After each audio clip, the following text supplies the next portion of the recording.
Well, hey, my name's Trevor. I serve as the campus pastor at SMCC Lehigh. We put together this resource just really in the hopes that, it'd be something that was really practical, really helpful, something that was even hopeful when it comes to you in your own spiritual journey. And so these are 4 tips for the spiritual life.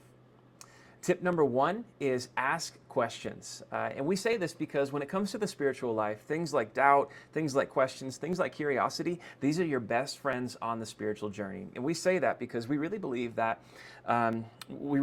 questions deserve answers. And so a lot of times, I know it's common to hear that doubt's a bad thing, that you need to be afraid of it, that you need to get rid of it, that it's not something that you should have in the spiritual life. But I think at the end of the day, the fact of the matter is that's just not biblical. What we see is that God honors our ability to think. And so, our goal ultimately at the end of the day is to build a life on truth. And so questions and doubt and curiosity, they play a massive role within that. And so don't shun your doubt, don't bury it, don't stuff it, don't take your questions and put them up on a shelf or anything like that. Instead, allow your doubt to lead you on a journey to truth. And so the first tip for the spiritual life is ask questions. Tip number 2 for the spiritual life is basically this idea of think next steps. In other words, take it slow. Because so often, I feel like in life, there can be so many different voices telling us to do so many different things. And the sense of urgency around it, you kind of feel like you have to do everything at once. And honestly, it can just be overwhelming. But when it comes to the spiritual journey, it's not like this kind of, DIY home renovation project that you just complete over the weekend, something you just kind of rush through and get to the end of. Instead, it's more like tending a garden, and tending it really over the course of a lifetime, over the course of years, months, over the course of decades, right? The fruit of which, rather than being squash and cherry tomatoes and cucumbers or anything like that, the fruit of which is peace, is joy, is a sense of purpose, and even a sense of meaningful and rich relationships and community.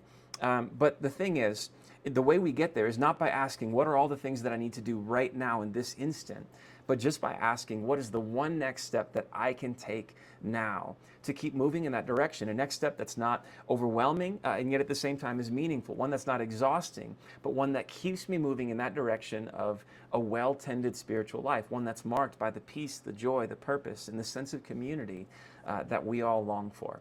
And so the second tip of the spiritual life is think next steps. All right. The third tip for the spiritual life is to focus on Jesus. Here's what I mean here.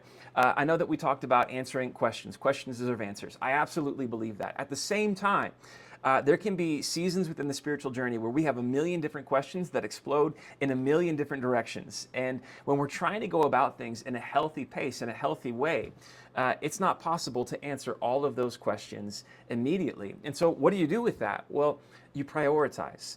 You focus on the questions that matter most. And from my vantage point, the questions that matter most are going to absolutely have everything to do with Jesus. Like, who was he? What did he actually do? What did he teach? What did he say? What was he all about as an individual? Why was he the most influential? Why is he the most influential person in all of human history? The questions that center on Jesus are the most important questions when it comes to the spiritual life. He himself actually said in John 14:6, he said, I am the way, the truth, and the life.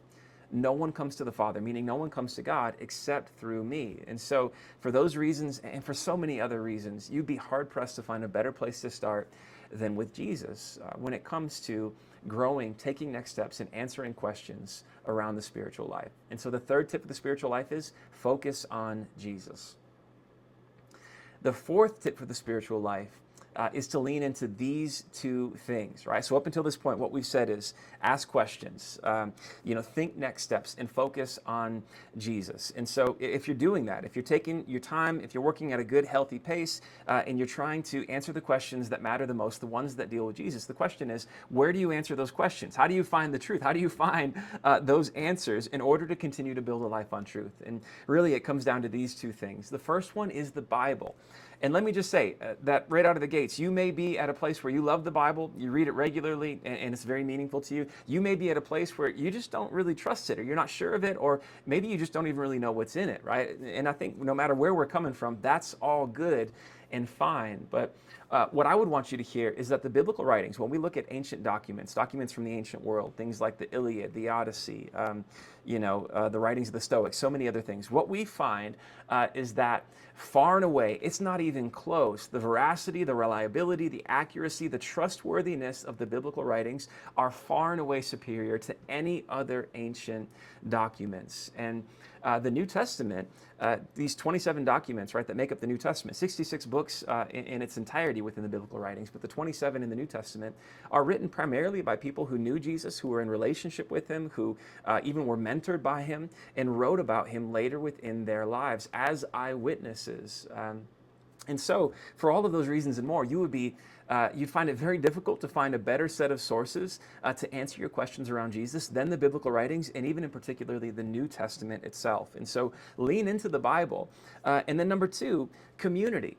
And ideally, lean into a community that is centered around Jesus and that even draws its understanding from the best sources that we have available to us on who Jesus actually is, which is the biblical writings. And so, one of the reasons why that's so beneficial is because in the context of a community like that, you'll find people and develop relationships and friendships with people who are exploring and who have explored the very same questions that you have, who've been through the same, or if not that, similar highs and lows to what you yourself have been through. And as you participate, as you build relationships, as you listen, as you ask questions, as you consider new ideas, you can find help along the way in your own spiritual journey. And as you continue to lean into these two things, what you'll find is that with every answer to every question that you find, more and more, you'll be building a life on truth. And for that very reason, it will be a life that over time comes to be marked more and more by the joy and the peace and the sense of purpose and even the sense of community that at the end of the day, every single one of us longs for.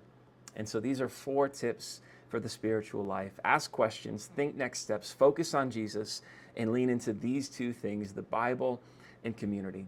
So I hope you find that helpful. Hope it's practical. Hopefully it even provides, a sense of hope for the spiritual life for yourself. And what I just want to say is if you, would find it helpful, I just want to invite you to join us on a Sunday. And if we haven't met, I'd love to meet you. And if you got any questions, I would love to just get together and chat more about where you're at in the spiritual life and any questions that you might have. So thanks so much. Thanks for watching.